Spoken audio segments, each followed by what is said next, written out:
March 8th, 2020. So the clocks sprung forward overnight.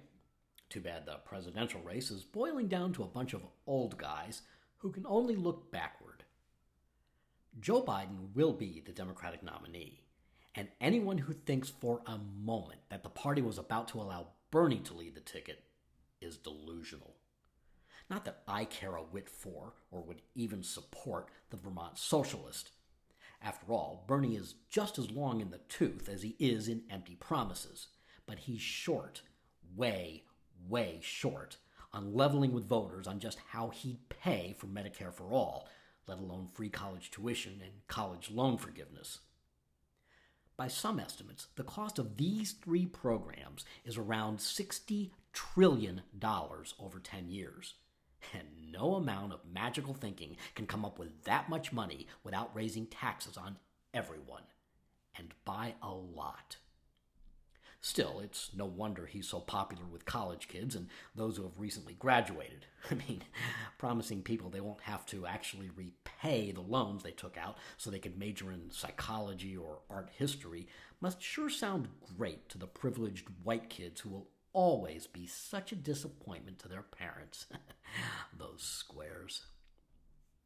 As for Biden, he's rolling up endorsements from every politician who doesn't want to be the last one to jump on the bandwagon. And as a Yankees fan come lately, trust me, I know a thing or two about bandwagon jumpers.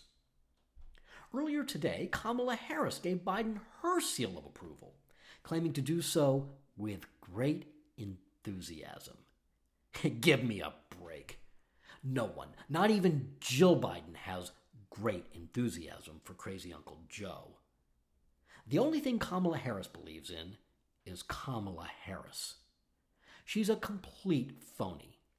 If Bernie, or for that matter Pete, Amy, or even Marianne, was building momentum and had a shot at the nomination, Kamala would just as enthusiastically endorse any of them. And won't she be surprised when Biden dumps her for Stacey Abrams as his running mate? You know, back in high school, we had a name for girls like Kamala. Not to be outdone, the mainstream media is positively twisting itself in knots in a feeble effort to drum up some excitement for the former Veep. Just today, Frank Bruni in the New York Times claimed that Bernie has already won the Democratic primary, which translates to, now fall in line and choke down a spoonful of Biden, you ungrateful little twerps. Meanwhile, Bruni's fellow Times pundits, along with those on CNN and the entertainment networks, are falling all over their own selves to pin the blame on Trump for everything from the current global health scare to their seasonal allergies. Look, Donald Trump is a pathological liar and a thin-skinned, insecure narcissist who is entirely incompetent at the whole being president thing. But he's not wrong when he claims the media is out to get him. The establishment press, just as establishment Democrats and Republicans alike, hate Trump for exactly the same reason his supporters love him.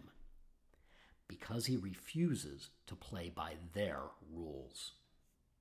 So what's the establishment's answer? Joe Biden, who, if nothing else, and there is nothing else, believe me, I've looked, will play by the rules. Biden is the least common denominator candidate. He can be a little offensive, but not too much.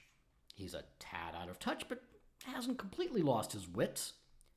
He appeals to the 1970s Democratic coalition, and if you believe the exit polls in South Carolina, black voters like him because he played loyal servant to Barack Obama for 8 years, although you'd never know that to listen to him. 9 Obamas and 2 speeches over 25 minutes.